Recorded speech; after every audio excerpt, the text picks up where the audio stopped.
Students, welcome to my channel. आज हम करेंगे भारत में राष्ट्रवाद के उदय के कारण। 1857 का विद्रोह भारत में राष्ट्रवाद के जन्म का मुख्य कारण माना जाता है। वास्तव में ब्रिटिश सरकार की नीतियों के कारण ही भारत में राष्ट्रवाद का जन्म हुआ, जो इस प्रकार से है। आर्थिक शोषण।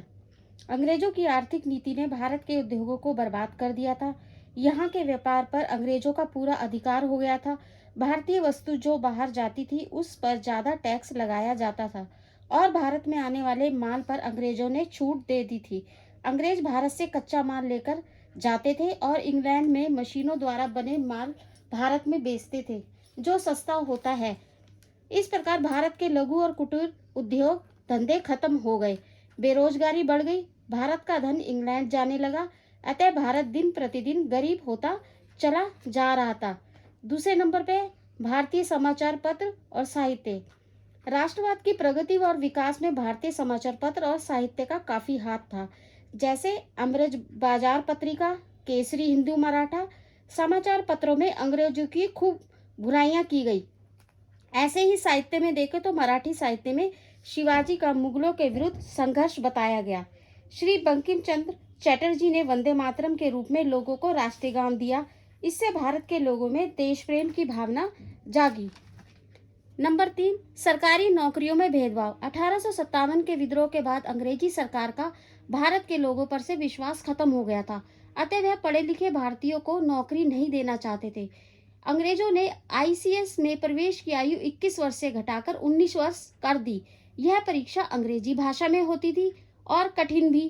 किसी भी तरह अगर कोई भारतीय परीक्षा पास कर लेता तो उसे किसी न किसी बहाने से नौकरी में नहीं रखा जाता था। चौथा नंबर है यातायात और संचार के साधनों का विकास। यातायात का मतलब है सड़कें, रेल की पटरियां, और संचार मतलब अपनी बात को दूर तक पहुंचाना या सूचना देना। तो अंग्रेजी सरकार ने देश में रेलों और सड़कों का निर्माण किया, डाक, तार, टेलीफोन आदि की व्यवस्था की।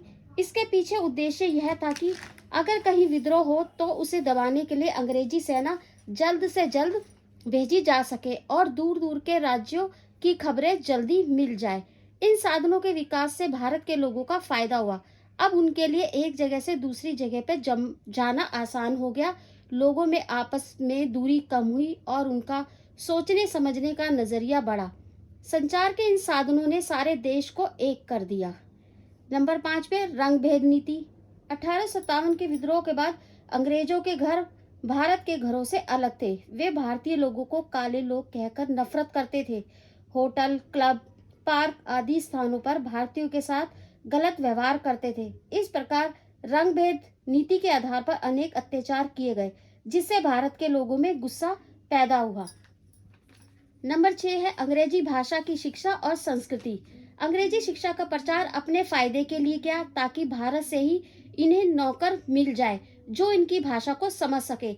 इसलिए अंग्रेजी भाषा को शिक्षा का माध्यम बनाया गया। लेकिन यहाँ पर भी फायदा भारत के लोगों का हुआ, जिससे वहाँ के साहित्य, संस्कृति और बाहर होने वाले युद्धों से भारत के पढ़े लिखे लोगों में राष्ट्र भावना जागी।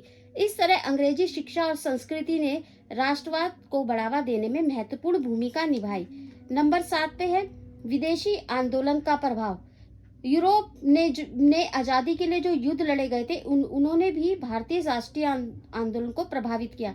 फ्रांस की क्रांति ने भारतीयों में बलिदान की भावना जगाई। आयरलैंड भी उस समय अंग्रेजों की गुलामी से मुक्त होने का प्रयास कर रहा था। नंबर 8 पे है इल्बर्ट बिल। इस बिल के अधिकार से अंग्रेजों के ऊपर मुकदमे की सुनवाई का अधिकार भारतीय जजों से छीन लिया गया। इस तरह भेदभाव से भारतीयों में राष्ट्र भावना की उत्पन्न हुई। लॉर्ड रिपन की नीति। दिल्ली दरबार लगाया गया।